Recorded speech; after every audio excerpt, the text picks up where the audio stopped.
Pong for a song, but for how long? All this and more on This Week in Retro. High-resolution color graphics. This land of high technology. The revolution in technology that made the information age possible. Those kids are not afraid of computers. Pong sells for more than a Testarossa. R.I.P. GIF. For Fur's sake. And the forgotten Commodore console.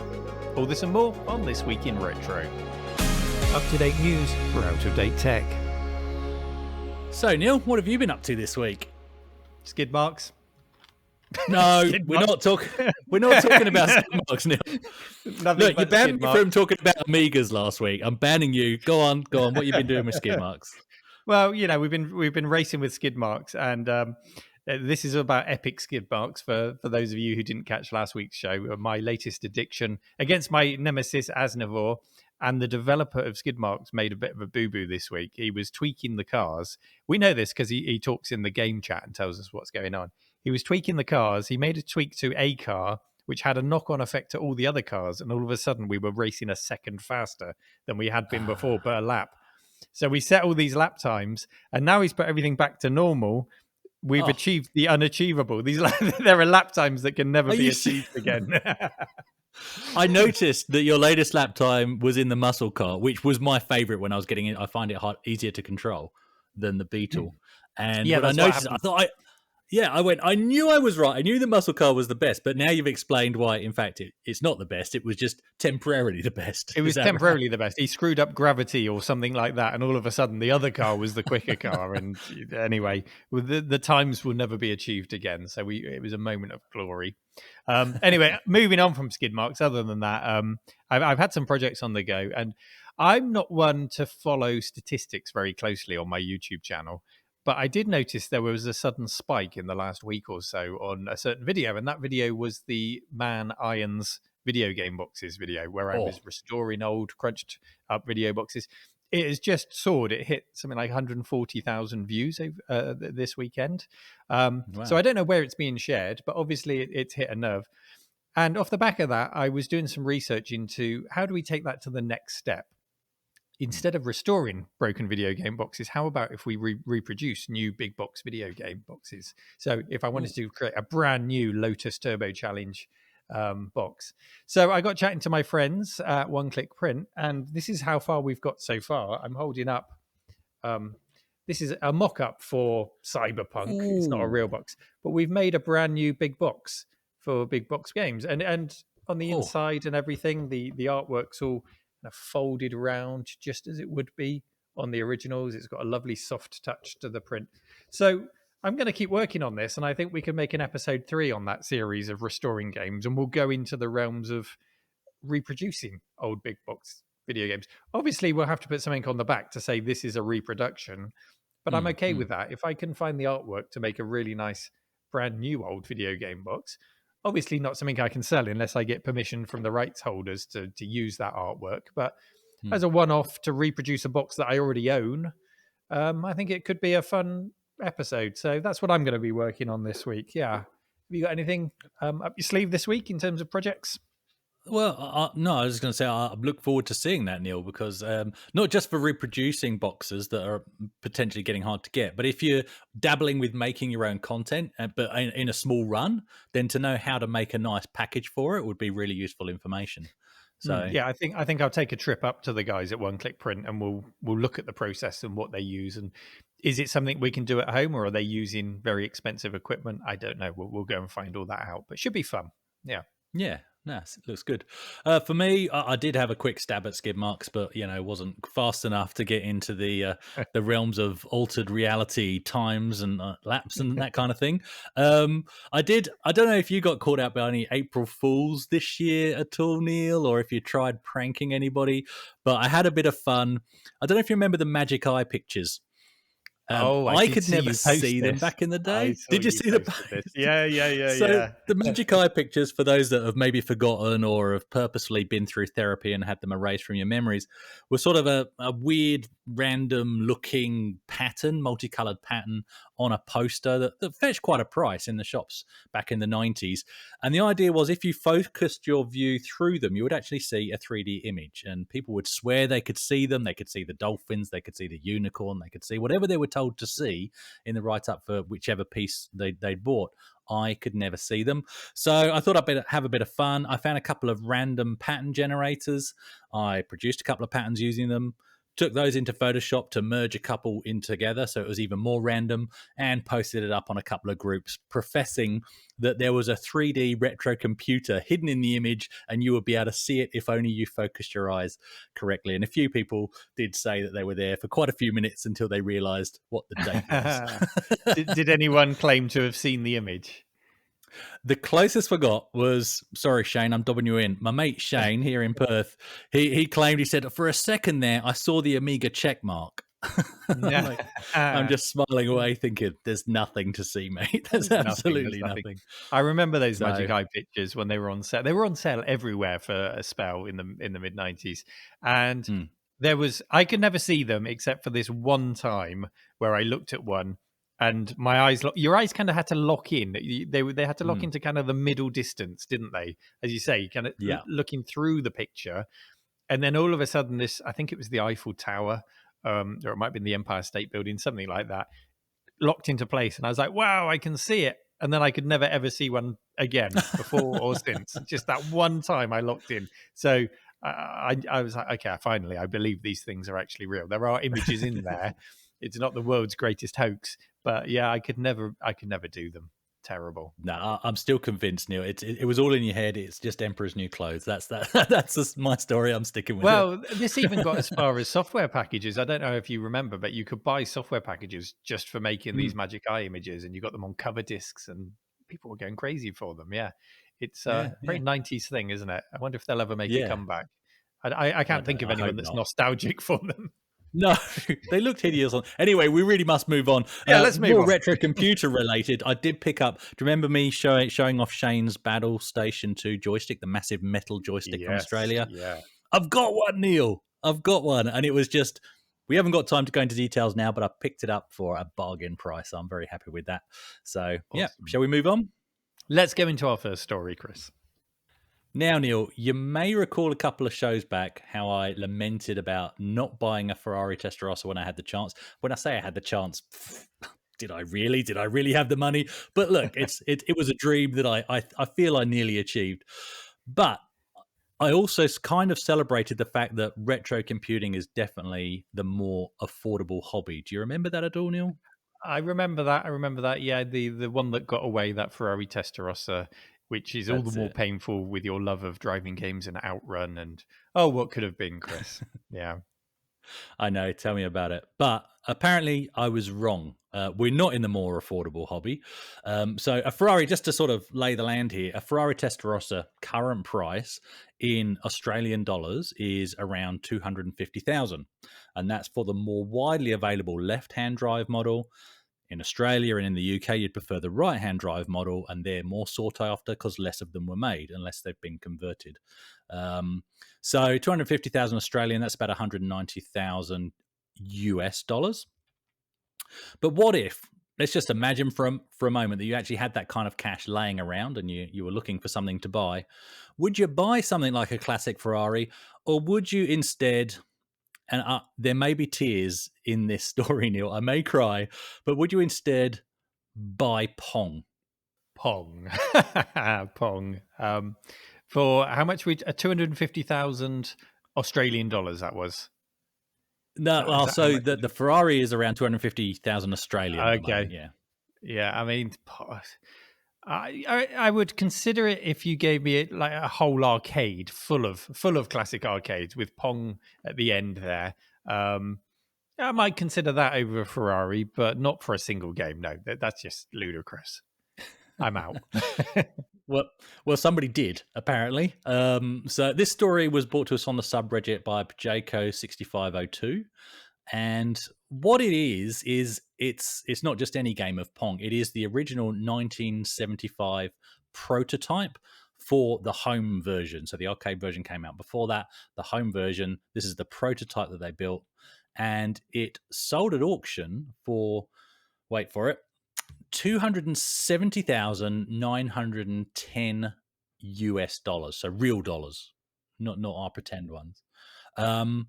And what it is it's the original hand-carved prototype. So it looks like a box. It looks like one of my unfinished GCSE projects. I've got to be honest. This thing doesn't look particularly neat. It was owned by Alan Alcorn, the Landmark Games creator and former mentor to Steve Jobs. It has 2 paddles and a big start game button on the top, and it has a grill hiding a speaker. But other than that, it's a wooden box. And it comes with a letter of provenance from Alan himself. In fact, I know what it looks like. It looks like the internet, as in the box with a flashing red light on the top from the IT crowd. That's what this thing looks like. Yeah, only with paddle controllers added. That's what it is. So who paid this eye-watering amount? Well, the article, which is on CNN by Yenny Sanchez, doesn't actually say who purchased it, but I've got an idea. It's either someone who already has a Ferrari Testarossa, or who recently sold a Testarossa, or is currently crying themselves to sleep, looking at this dodgy wooden box in the corner of the room, realizing they could have instead had a Ferrari Testarossa. What do you make of this, Neil? It's not quite as cool as, driving around with the top down and the wind blowing through your hair. I mean, those days are clearly past us, regardless of whether we have a Ferrari Testarossa or not. No wind blowing through our hair, but isn't it as cool, or is it as cool? It's tricky. I mean, we do joke, but Pong does have a cultural significance in the history of video games, and this is a landmark bit of kit in that history. So.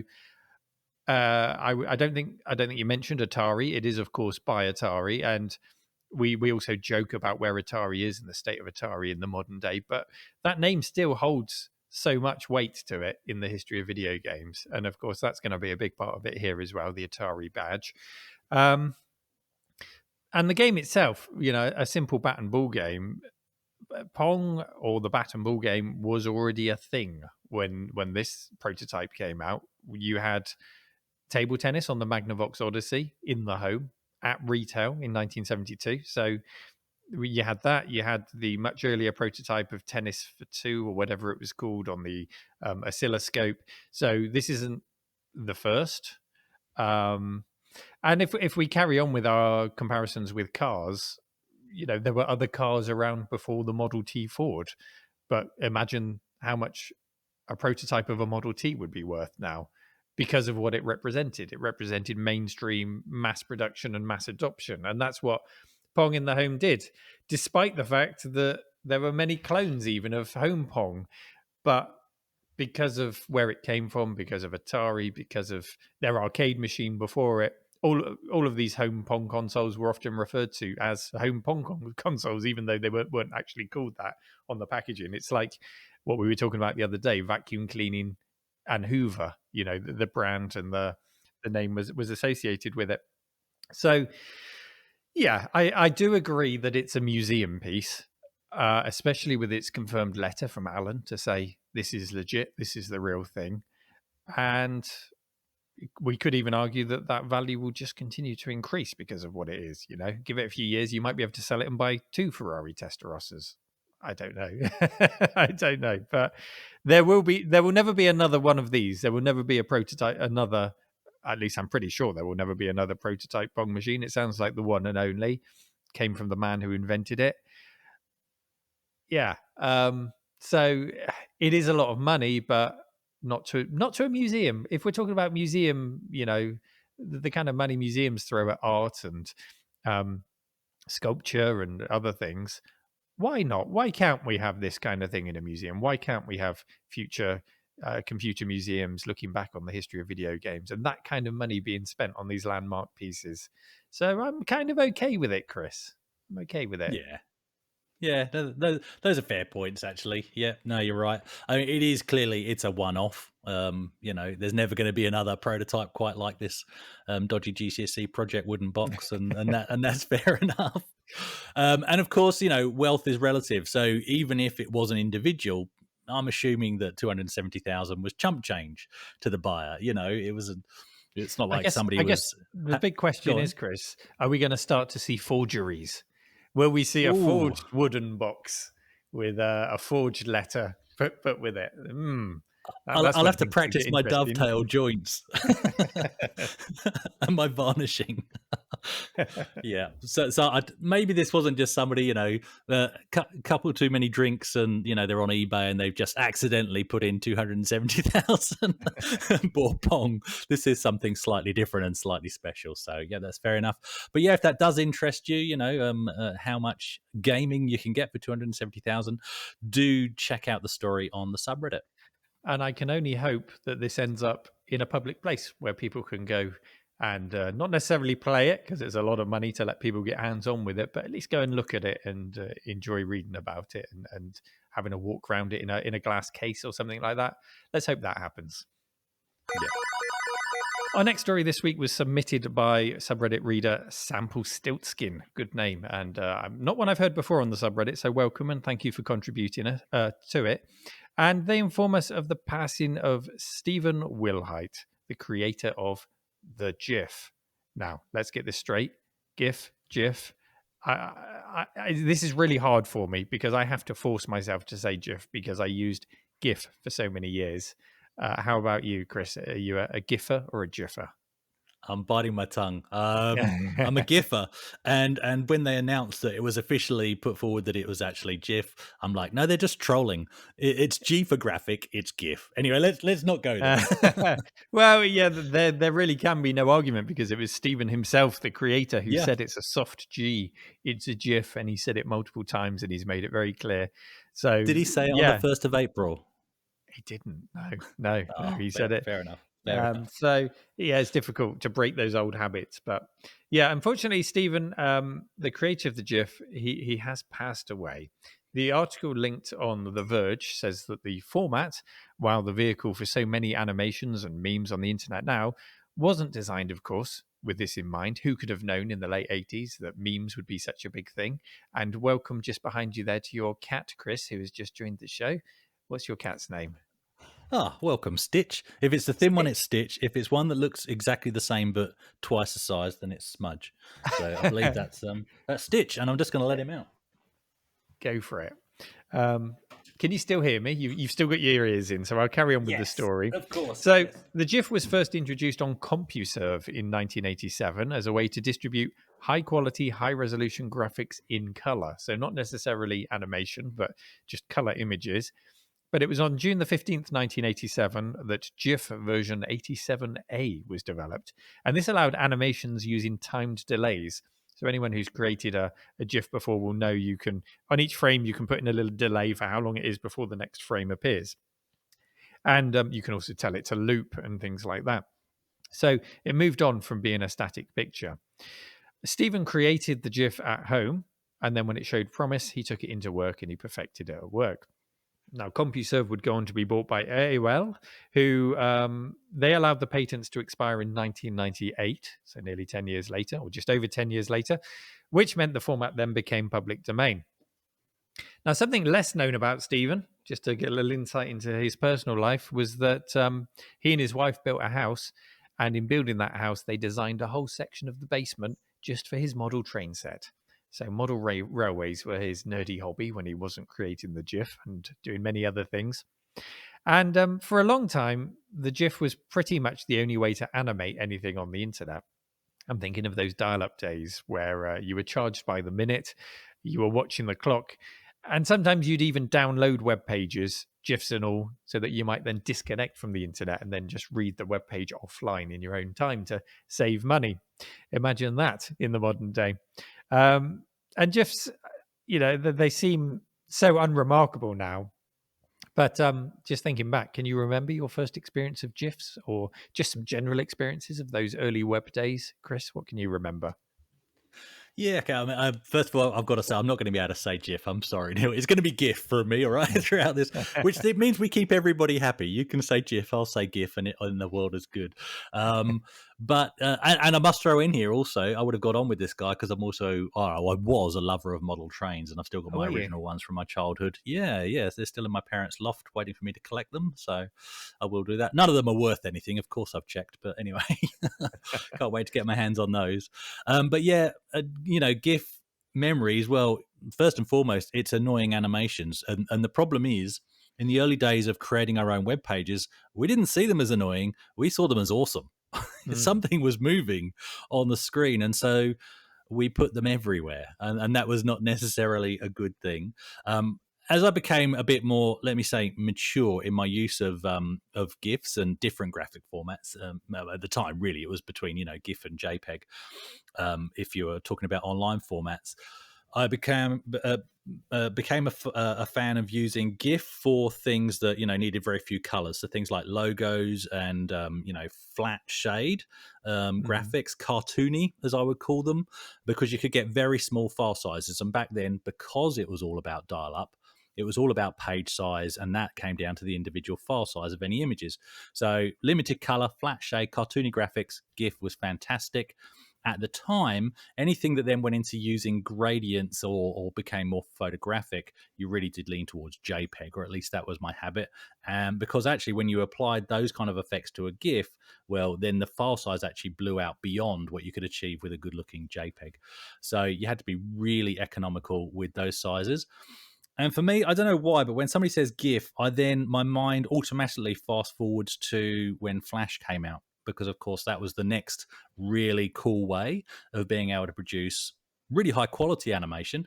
Some of the same limitations really still existed. Flash was very good at vector graphics. That was its strength. So again, flat shade, cartoony style graphics, logos, that kind of thing. But if it was anything to do with, photo or more colors or gradients, then that started to fall down as well. But yeah, all from the early days of my work in multimedia and internet, and just being aware of what each format could and couldn't do. What about yourself, Neil? I remember, just on the subject of Flash, was it Macromedia Director? Was that the program that you used to do Flash animations with? Or was it? There was a suite. Oh, yes. So there was Director. There was Director, and that was mainly used for putting together CD-ROM packages at the time. And I think you could also do menus for DVDs. I think I might be right in saying that in Director. And we used to use it for interactive booths at expos, that kind of thing. But Flash was a program. It wasn't just a file format. So Flash was a program in its own right as well. And you could use Flash to do coding in ActionScript. You could just use the GUI to create stuff. You could do interactive games, but for the internet rather than for CD-ROM. And of course, you could create just individual website elements. Sometimes you do an entire page in Flash. Other times we just use it to create an animation in the corner, or because we wanted to have the buttons resizable down the left-hand side navigation, that kind of thing. Loved Flash. Loved the whole Macromedia suite. Yeah. So yeah, you had lots of experience then with website development and then into Flash. I always remember trying to put web pages together in the 90s, and I'd use a combination of just Notepad to tinker with the code, and also a bit of software called Hot Dog by Sausage Software. I don't know if that's one that you remember. No, I did try to use Microsoft. It was Front Page, wasn't it? It was Microsoft's one. Oh, yes. I got really frustrated with that really quickly. Yeah, didn't enjoy that. But Hot Dog worked for me. And I seem to remember that I probably went crazy to begin with, but then I really wanted to use GIFs subtly. So I wanted to make something twinkle in the corner of the page, or subtly animate a button if you hovered the mouse over it, that sort of thing. But my skills always meant that it wasn't quite right. This was just me tinkering around as a hobby. And so you'd put the mouse over the button and everything would jump a few pixels out because the animation wasn't quite right and things like that. You know what I mean? That would always happen. Yeah. Or you'd change the size of the browser window and everything would it would be like Lego. All the bricks would fall apart. It wouldn't quite all join up. So I was never really very good at website design. And I also remember with GIFs in those early days that our connection speeds were such that you would see the individual frames of the animation load one at a time. So sort of dink, dink, dink. And then eventually when it got to the last one, they'd all link together and the loop would start and you'd be like, wow, the GIF is animating. So, it's such a small thing, but it was kind of exciting at the time. You'd sit and stare at this thing loading, almost like a ZX Spectrum loading screen, waiting for it to complete. So yeah, lots of memories of them, and sometimes it would all be too much, and with your dial-up speeds and with the cost of your internet connection, you'd turn off automatic downloading of pictures and GIFs on a website to speed things up, so that you would just get the text and you would just download what you wanted. So that got me thinking, just out of interest, I checked Chrome yesterday to see if that option was still there, and sure enough it is. You can still turn off the downloading of pictures automatically on Chrome in the modern day. Far less critical on my 500 meg fiber to the house connection than it was on my 56k or slower dial-up modem connection. But it's still possible if you want to speed things up. You can turn the pictures and the GIFs off. Yeah, that's crazy. Oddly, I never felt the need back then to turn off automatic downloading. Maybe my browsing habits, because of dial-up, and as you've already mentioned, the fact that we paid per minute. In the UK, I'll come back to that. But I think I was just very targeted in where I wanted to go and how I wanted to get there, and that kind of thing. But yeah, I do remember. I mean, in the UK, it was a local phone call, wasn't it? And you dialed up, but you would be charged, 10 pence a minute or 20 pence a minute or whatever it was. And that racked up quickly, especially as suddenly, late night became early morning, and before you knew it, you didn't know how much you spent on the phone.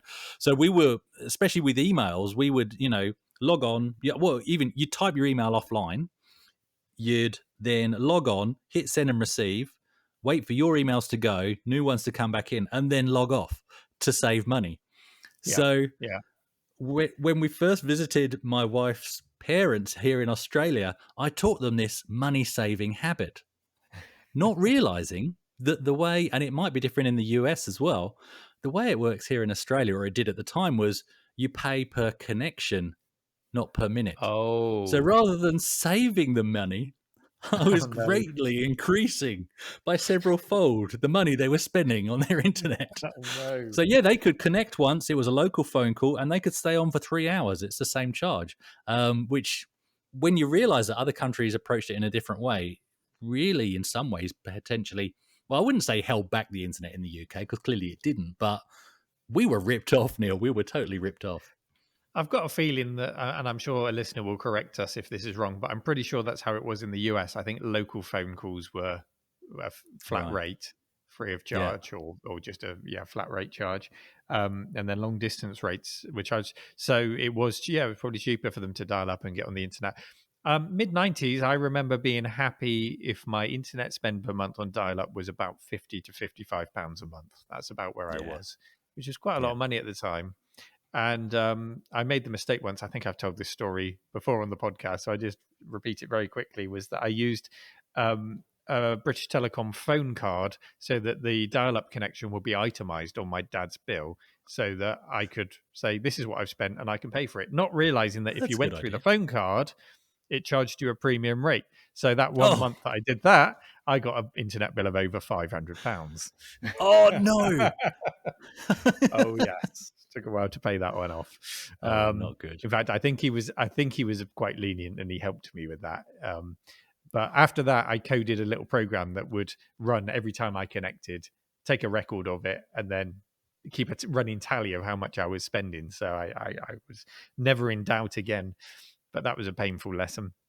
But yeah, just coming back to GIFs and some examples that we may remember over the years. The big one was the animated under construction signs that you saw on web pages. Black and yellow signs spinning around saying website under construction. When was the last time you went on a website, Chris, and saw under construction? You don't announce it anymore. You don't say, "Oh, by the way, this website's not quite finished yet, but have a look around." Yeah, exactly. I don't understand why anybody ever thought that was a good idea. I actually, again in Flash, I made this really funky under construction animation, and with this rotating crane that would plop a thing in, because you could do all that in Flash, and it would have taken me less time to create the website, Neil. Why did I spend that time? Just finish So the true. website. Anyway. Yeah, so there's that. You could also do transparency effects on it, couldn't you? So there was a whole period of animated fire, flames licking up the bottom of the yes. web page. Usually, and at the bottom of the web page, you would have your visitor counter, or maybe a button for your guest book, or you'd be a part of a website affiliate chain, so you could click to go to the next website in that chain and all of that stuff. Of course, the dancing baby GIF. Everyone remembers that. The same one that was in Ally McBeal. And GIFs were quite a big part of MySpace as well. When we moved into the MySpace period, we just littered our customized pages with animated GIFs. I remember a lot of sparkling word art in that period. You would choose your playlist of music to play when people visited your page.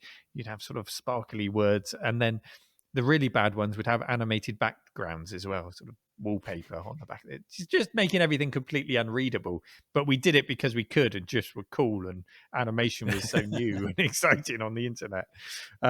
So yeah, it's fair to say when you look back on all of these periods, coming up into the modern period as well, where you've got memes where GIFs are really used now in kind of a reactionary way. They're not integrated as part of your website. You use them like emojis, don't you? Somebody says something to you and you send back a GIF from the library that's automatically linked to WhatsApp or Facebook Messenger or whatever service you're using. GIFs are just a search away. They're always there. They're really tightly integrated with a lot of these services. So it's fair to say that the GIF has really grown up and evolved with the internet rather than become redundant like so many other technologies have. And I think that's pretty admirable. And I think that's a reflection of its suitability, its fitness for purpose from the beginning. Regardless of the speed of our internet connections increasing, its purpose remains, and it's fit for that. And well done to the GIF. It's good to see that good technology sometimes does stick around. And of course, that our thoughts this week are with the family of Stephen Wilhite, and we thank him for his contribution to all of our digital lives. We often talk about joysticks on the show, Neil, but I've got a question, and bear with me here. Trust me on this one, all right? How often do you feel the need to stroke your joystick, Neil? Sorry, I should probably say your joysticks and or controllers, just out of interest. This could go downhill quickly. I hate seeing dirt and grime on a joystick or a joypad. So I'll go, as soon as I see that, I'll go and clean it around the exhibition space here. I like to keep them clean, but I've never felt the need to just walk up to one and stroke it. No. If anything, that would probably feel a little bit awkward if I started doing that. I can't think of a time that I felt compelled. Oh, fair enough.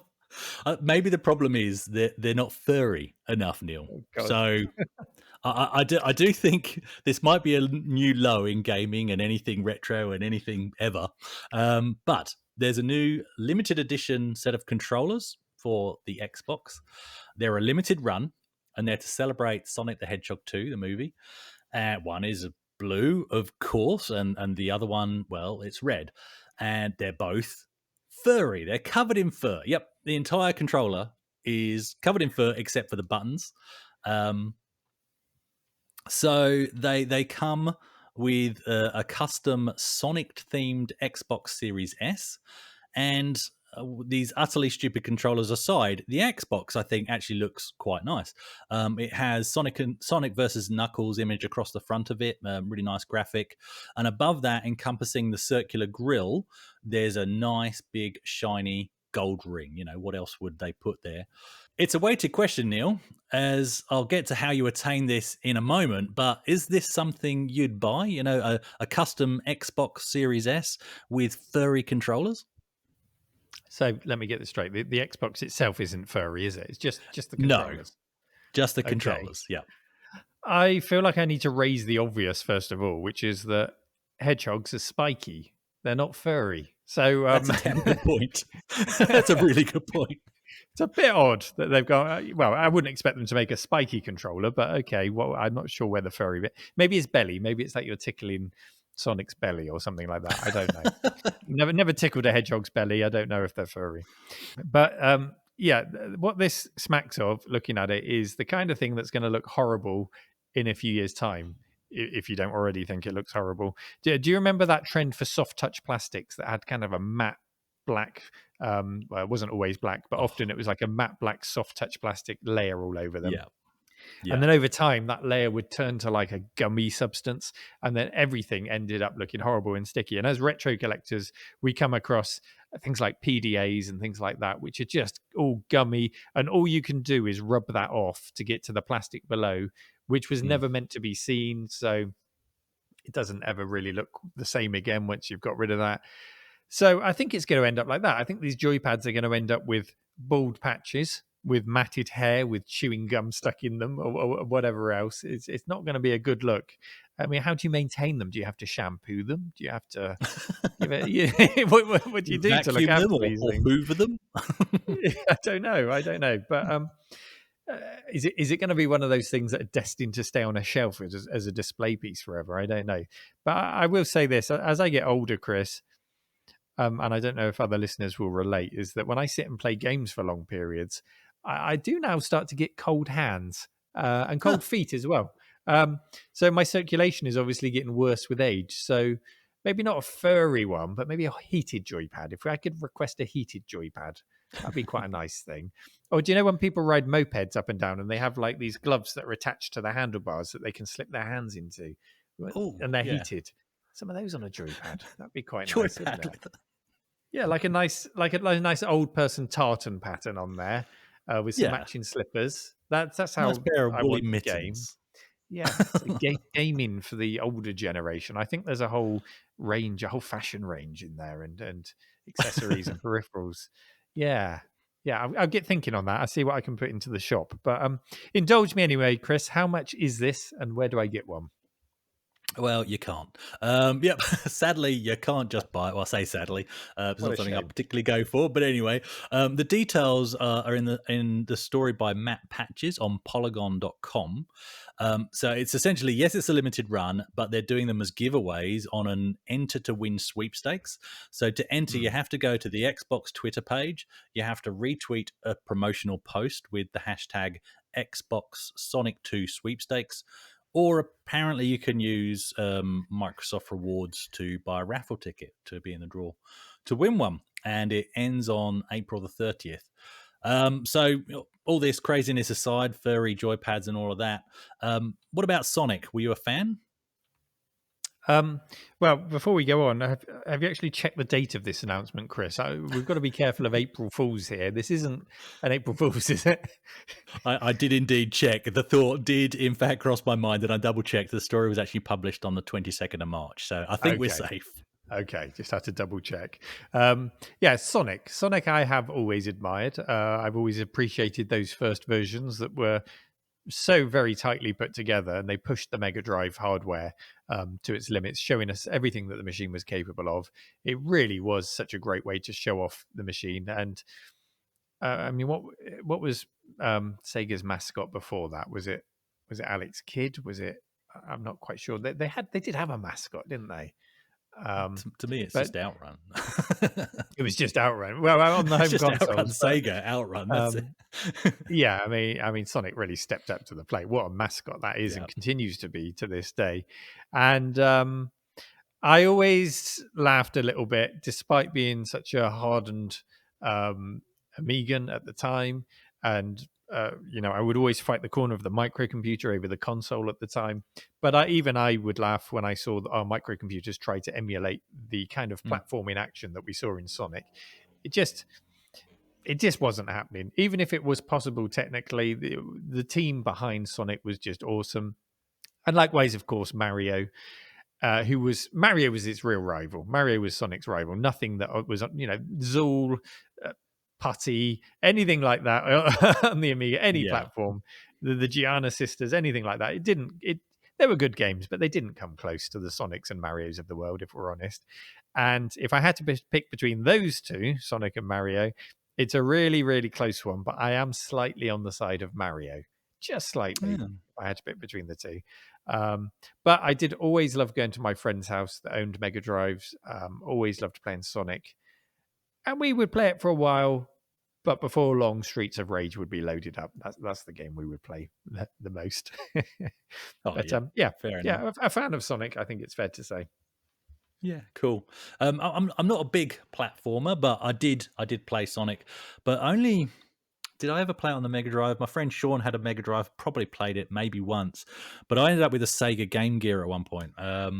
Bought one when they came out new, and of course, one of the games I got for the Game Gear was Sonic, which is quite interesting in itself because obviously Sonic's a very fast game. The Game Gear screen didn't really keep up, I have to say. You sort of got this unintended motion blur on the original screen, but other than that, it led to quite a fond memory because I remember it was my 18th birthday. In fact, it was an early surprise party for me at my sister's flat. all my friends were there, and that time of life, Neil, there are certain girls you're interested in, but you don't really know how to talk to them. I don't know if you ever had that kind of issue. Oh, And yes. I just Yeah. remember that there was this wonderful memory of, I'm at my party, I've got my Sega Game Gear, which is a little bit nerdy back then, and I'm in the kitchen of my sister's flat, and these two girls actually spent time with me because we were just there chatting.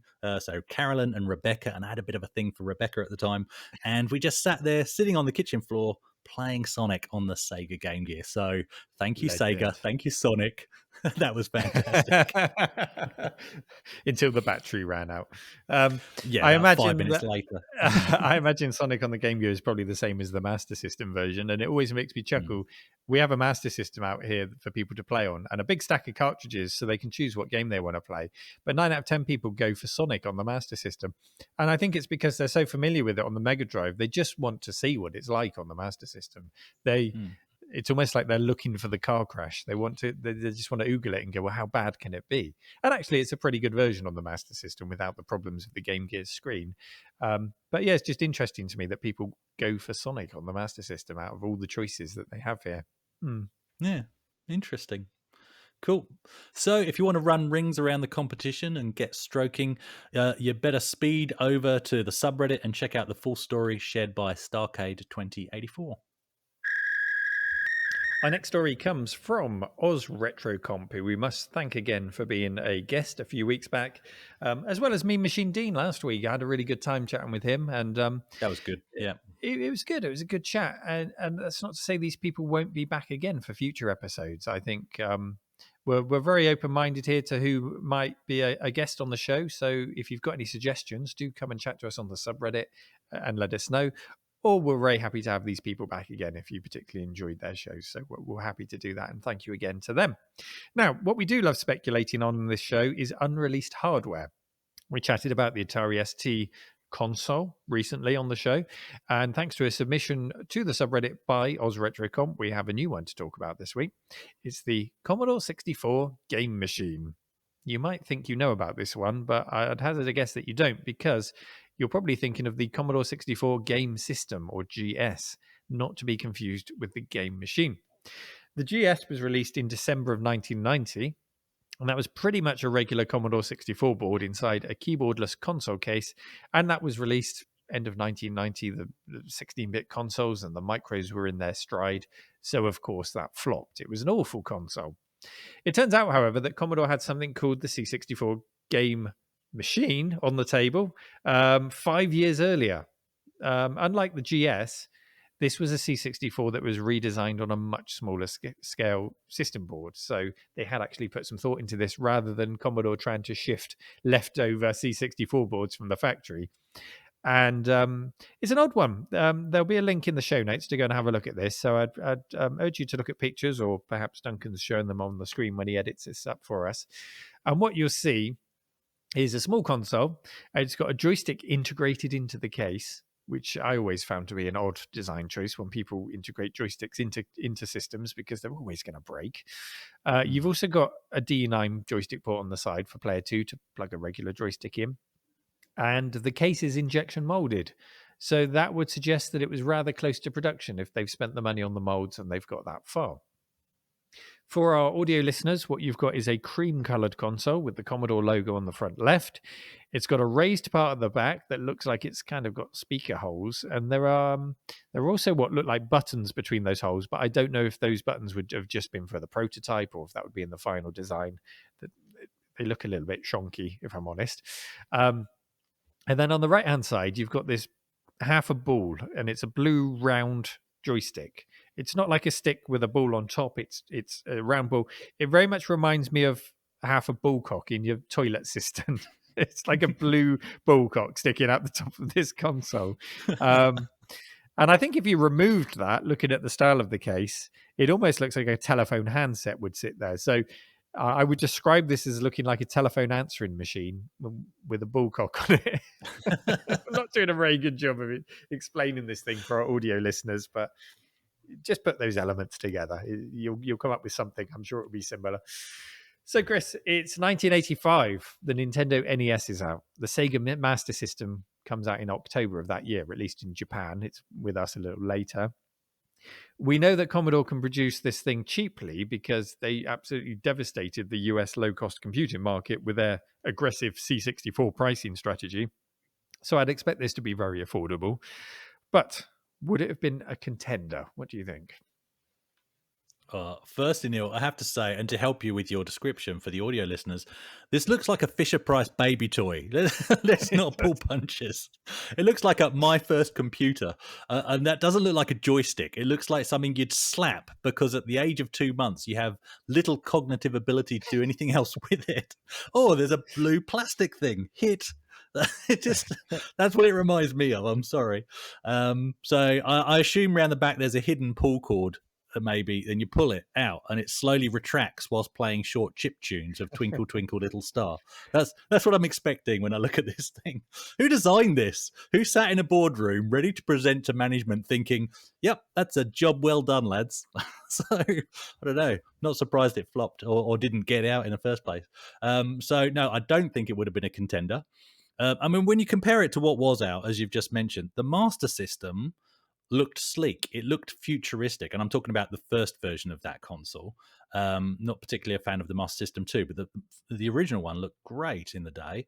And even today, I think it's a handsome-looking little box. The NES, for me personally, and it's a very personal thing, I think it's a bit more ugly, but it already had the traction it needed. Everybody knew what it was and knew what it did. So would people who liked and understood the C64, would they have jumped on board thinking, okay, it's a C64 consoleized? Well, I doubt it, because those kind of people probably already had a C64. And surely, maybe the line, but it needs a working keyboard would have come out. Maybe that's not a new phrase at all. Can't think what I'm referring to there. So it really begs the question, who is a target audience? And, well, I don't think there was one. Apart from preschoolers.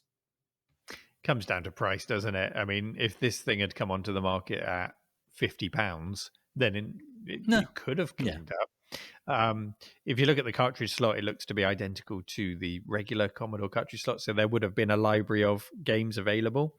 And of course, cartridges would have helped developers in terms of reducing piracy, so that would have helped a little bit. But yeah, I think I'm on the same side of the fence as you on this one. We can also learn from looking at the board that there were probably no intentions to ever offer a keyboard add-on to be able to turn it into a full-size C64, because it's only got one of the CIA chips instead of two, so there's no keyboard expansion ports on there to manage it. It doesn't have the chip that would have been able to manage it. Likewise, with the rear expansion ports, they're all gone, and there's no chips to manage any add-ons there. So it really is a cut down C64 rather than the full board that was put in the later GS. And the Joy Ball, I think that's what we should call it, on the PCB on the underside of that, it's actually got Sony written on that one. So that's not developed by Commodore. That's a Sony Joy Ball that's integrated in there. And apparently it's got the newer type of SID chip in there that we found in the later C64s. So it's a bit of a mishmash of everything, really. But obviously some thoughts gone into this by whoever developed it. And I don't know who developed it. Yeah, I'm not sure. It would be odd to think of this as a prototype for the later GS because of the way the board is different. So I'm not quite sure why this wasn't developed any further, why it didn't come to market, who put the kibosh on it and said, no, that's enough of that project. We just don't know. It's just an interesting thing to look at. And if we go off on a slightly different tangent here and think about what this thing could have been, I always think that there's a psychological element to any console that's derived of a microcomputer, because there were plenty that came along and pretty much all of them flopped. And I think a big part of that is the psychology that there's a kind of mystery, a kind of mystique to a games console and what it was capable of. Certainly in those years, and I'm talking from personal experience now, when I had very little understanding of what was going on under the case. This was just, a black magic box. This was witchcraft going on here. And there was mystique to the Segas and the Nintendo consoles out there. And also the companies behind it and their gaming heritage, especially in the 80s, that arcade heritage. These were names, the Segas, the Nintendos, the Ataris. These were names that we saw down in the arcades on the sides of cutting edge gaming cabinets, and that excited us. and that all fed into the same mystique and the fever to want to get to buy into that brand and that marquee and have a slice of that at home. Even more exciting if this was a Japanese company that was little known to us in the West, or it just all fed into the mystique and the magic of it all. And with that in mind, I'm not sure that a Commodore games console could ever have been cool enough to have cut it against the Segas or Nintendos of the world. What do you think? No, you're right. I mean, I think the closest Commodore came after they'd obviously built an even bigger name for themselves with the C64 and obviously the machine that we're not meant to mention. But the closest thing they came to a cool console, I would say, is the CD32. And I'm going to lose some friends here. It was a 32-bit console that played 16-bit games. That's what the CD32 was. And it made very little use of the fact that it had a CD-ROM drive as well, which is a lost opportunity. But I think that's the closest they got. I just think it was too little, too late. Even today, I'd argue that the CD32, and I'd also include the CD-TV in this next statement, are the best-looking things. So not necessarily the best technically, but the best-looking things Commodore ever produce. Yeah. I mean, they're good-looking things, but it's hard to quantify mystique. But even with those, they were good-looking things. But I think a lot of that mystique was lost because you were buying CDs of software that you'd already bought on disc or seen available on disc for a microcomputer. Absolutely. That kind of ruined the console experience. And even if we look at something like the Atari Jaguar, where it got so many ports that took advantage of the 68,000 chip on it rather than all of the chips and the advantages hardware-wise that you could get out of a Jaguar, you were getting games like Cannon Fodder come to it, which you'd seen a million times on microcomputers, and that kind of spoiled it as well. So exclusives are a huge part of it as well. And the Commodore 64 games machine, I don't think it would have had any exclusives. It would have just been cartridges that were already available. Go on. I've just had a thought. This is a prototype, yeah? If they'd have just made it out of wood, it would be worth $270,000. We'd be in Ferrari territory now, wouldn't we? Here's the lesson to all future hardware developers. Make your prototypes out of wood. It will be worth $250,000 in the future. That's not to say this thing wouldn't be worth some money. I imagine it would go to quite a bit to a collector, but I don't think $250,000. I'll put down £20 as an opening offer. Let's see where that goes. It is, of course, another case of what could have been. So go and take a look for yourself at what could have been and the link in the show notes, and let us know what you think in the subreddit. It's time now to cover last week's community question of the week. And that was a question about relaxing, taking a breath, chilling out, and telling us about the game that you go to switch off and relax to. Do you go to a puzzler? Do you go for a rhythm game? Do you go for a racing game, as I do, as I described in Skid Marks? I'll get you, Asnivore. Perhaps you can chill out to a beat-em-up game, merrily smacking several shades of heck out of your opponent to release those endorphins. So let's go and take a look. Chris, do you want to read the first answer that we had on our subreddit? Yep, of course. So the first one's from Ben Wawa, and he says straight up, Tetris. Tetris has got to be the ultimate game for getting in the zone. The fact that it starts slowly and then builds up in speed is the thing that I think gives it the edge over other games. You start off taking your time, planning where to put the pieces, and then it picks up in speed. It draws you into the zone. All of a sudden, the pieces are coming down at an incredible rate of knots, and everything else has become a blur. And that there is the blocks and the tune, which is instantly recognizable. I've enjoyed playing Tetris for more than 30 years now, starting with humble Game Boy version, all the way through the versions that I have and up to now on the Oculus Quest. Didn't realize there was a VR version of Tetris VR now. I'm going to have to look more into that. I'm just going to add this as an addition to that first answer rather than a second answer, which is from Colin the Activist. He says, Flow on the PS3/PSP was also pretty chill, as in the early levels of Tetris. I just think that game that featured on an episode of Star Trek The Next Generation with Will Wheaton and Ashley Judd. That's Will Wheaton, not Will Wheaton, as it came out of my mouth there.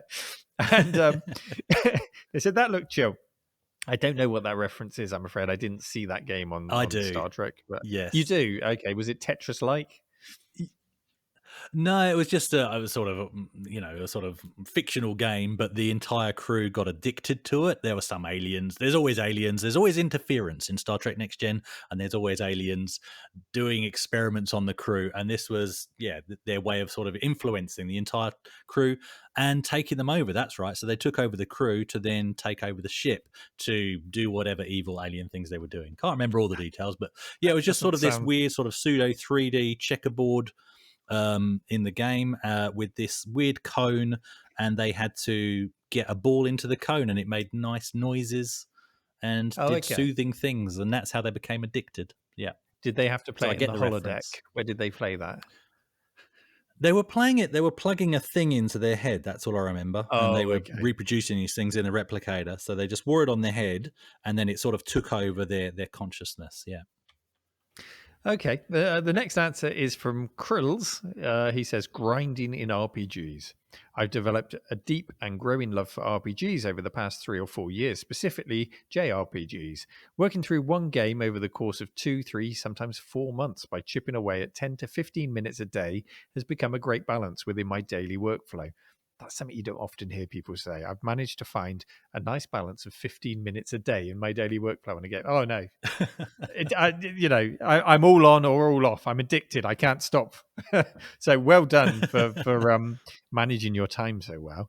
He goes on to say, and what's funny is how much I enjoy the grinding, whatsoever form that may take from game to game. There are even days where I sit down and try to avoid story progression for the sake of building levels and letting my mind rest for a bit. Perhaps a bit cliche, but any of the mainline Final Fantasy games, at least those I've experienced so far, or a Pokemon game are my comfort foods. But exploring the genre across the spectrum has become a new goal of mine. I've heard most people lost patience as they get older, but I'm grateful to say that somehow I seem to be acquiring more as I indulge in this weird quality to my character. So that's nice. A bit of self-exploration, grinding, but not to the degree of frustration. If you're just doing 15 minutes a day to increase your stats and whatever, chop wood, whatever it is you're doing in the game, if you feel rewarded, then that's a nice feeling. And Krills has found some peace and some happiness in that. Who's next, Chris? Pajeko6502, which I think we've already mentioned a couple of times today. Whilst it is not something I got, I can honestly recommend The Tourist from a couple of years back as a really good chilled out game to play. But normally something like Sudoku or Scrabble on my phone is something I like playing to chill out. I used to love Hexic on Hexic, is that? Hexic on Xbox 360. Yeah, on Xbox 360 Arcade, but I don't have that anymore, and no one, to my knowledge, has done a decent port of it yet. But that's a great chill out game. Yep. So awesome. There you go. go. Some good suggestions this week. Thank you, everyone. And hopefully we're all chilled out from playing our games this week. Chris, do we have a new question for this week? What's our question of the week? So this week's question of the week, if we set up a computer museum, what prototypes of which systems would you like to see in it? Or even, just to add to this, do you own any one-off prototypes? Is that something you have in your collection? Is that something you're willing to share with the community in terms of your response in the subreddit? Please do let us know. Awesome. Yeah. What do you consider to be a landmark system? I'm looking forward to seeing what people answer. I think we might get some interesting ones there. As always, thank you to everyone for listening to the show or for watching on YouTube. Please do take a moment to subscribe if you haven't already subscribed. Can you believe it? We are edging very close to 5,000 subscribers over on YouTube. That'll be a nice landmark to hit. We've done over 70 shows. We're working our way up to 100 shows. It's all going great, and we appreciate every one of you for listening and watching and contributing over on the subreddit. So thank you, everyone. Take care, and we'll see you next time. Bye-bye. Bye.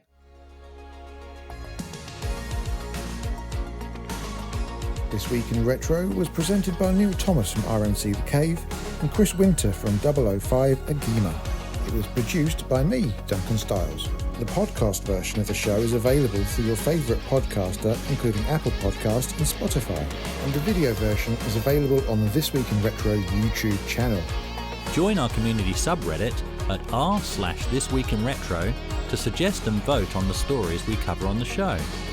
If you watch This Week in Retro on YouTube, please give us a like and subscribe to help us reach new viewers.